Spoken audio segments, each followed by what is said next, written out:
সেখান থেকে আমি ঘাটাল হসপিটালে ভর্তি হই। ঘাটাল হসপিটালে 2 দিন থাকার পরও আমার পেটে যন্ত্রণা কমে। বাড়ির লোক কী করলো, সেখান থেকে আমাকে মাতৃসদন নার্সিংহোমে ভর্তি করলো। সেখানে ডাক্তারবাবু আমাকে বললো যে তোমার প্যাঙ্কাটাইটিস হয়েছে। মানে প্যাঙ্কাটাইটিস মানে লিভারের কোনো জায়গায় পচন, কোনো জায়গায় নালী পচন হতে পারে, সেই সব কিছু বললো। সে কী করলো, আমার নাকে রাইস টিউব দিল, মানে নল ঢুকিয়ে দিল। নল ঢুকিয়ে আমি 2 দিন ছিল না, তারপরে রাখতে পারলাম না, আমার সাইনাসের থাকছিল। ঠিক আছে, সেই নলকে আমি বের করে দিলাম। পরের দিন আবার একটা মোটা নল আমাকে দিল, কিন্তু আমি 2 ঘন্টা পরেই খুলে দিলাম। তাতে পরিবারের সাথে রাগারাগি গণ্ডগোল সব কিছুই হয়। সেখান থেকে বের করে আমাকে সোনারপুরে লিভার গ্যাস্ট্রোলজিতে নিয়ে গেল বাড়িতে। সেখানে আমি কিছু মতেই থাকলাম না।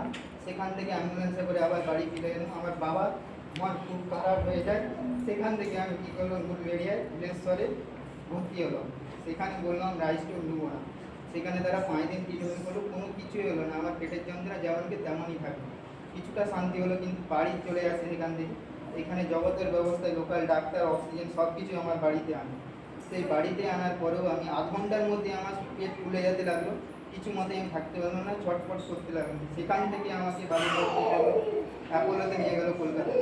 কলকাতায় অ্যাপোলোয় নিয়ে গেল, সেখানে ভর্তি করলো।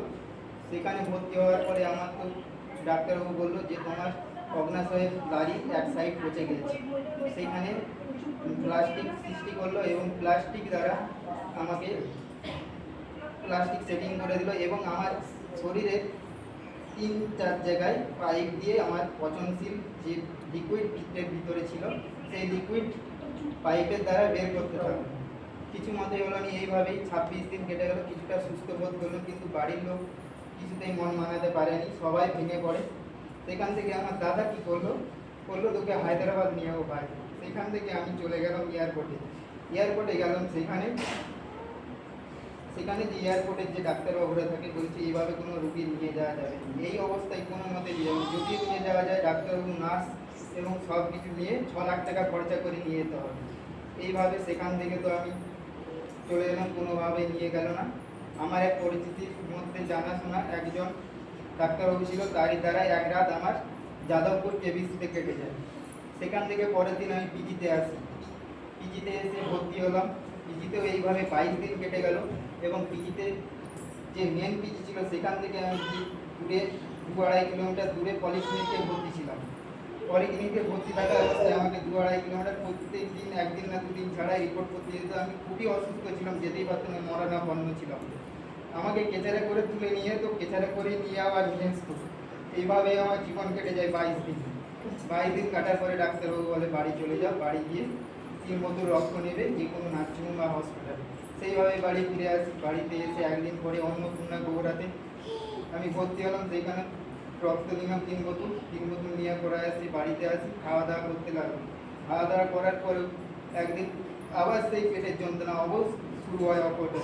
সেখানে আবার ডাক্তারবাবু এসে জগতের ব্যবস্থায় আবার ইঞ্জেকশন দিল, কিছু মতেই কমে গেল। পরের দিন আবার সেই অসুবিধা হলো না, কিছু মতেই কমলো না। আমি তো একদম বিছানার এপাশ থেকে সেপাশ পড়াতে রাখলো, কোনো কিছুই আমার শান্তি, কোনো কিছুই হলো না। বাড়ির লোক তো আবার সেই দুঃখে কষ্টে একদম আমাকে আবার নার্সিংহোমে নিয়ে গেলো, লাইফ কেয়ার নার্সিংহোম। সেখানে গিয়ে আবার রাইস টিউব দেয় ডাক্তারবাবু। এইভাবে 5 দিন কেটে যায় কোনো কিছু খাওয়া দাওয়া না করে। সেখান থেকে আমাকে অ্যাম্বুলেন্সে করে হায়দ্রাবাদ নিয়ে যায়। অ্যাম্বুলেন্সে যাওয়ার সময় আমাকে দেখতে এসেছিল আমার এক দিদিভাই। সে আমাকে এই পিতার গানে উৎসাহিত করে এবং বলেছিল এই দুটি নামে ভাই ধন্যবাদ দিয়ে যা, তোর কিচ্ছু হবে না।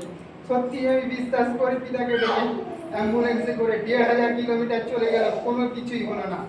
সেখানে গিয়ে রাত্রি 2টার সময় ভর্তি হলাম। জুনিয়র ডাক্তারবাবুরা সব কিছু জিজ্ঞাসা করলো।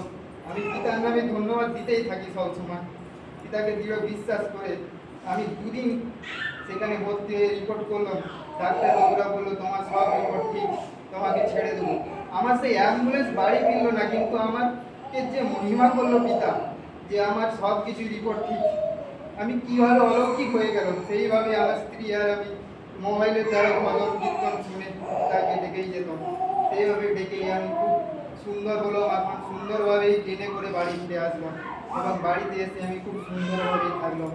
এই মহিমার কথা আমি সব জায়গায় প্রচার করছি, আমি সবাইকেই বলছি। আমার মনে একটুও বলতে কোনো দ্বিধাবোধ নাই। পিতার এই মহান কারণে আমি খুবই খুবই আমার প্রাণে কেঁদেছি। এটাকে খুব করবো ধন্যবাদ মহান গুরু, কেউ করবো খুব ধন্যবাদ, এখানে সবাইকে ধন্যবাদ। এইটুকুই আমার সাক্ষী জীবনের আপাতত।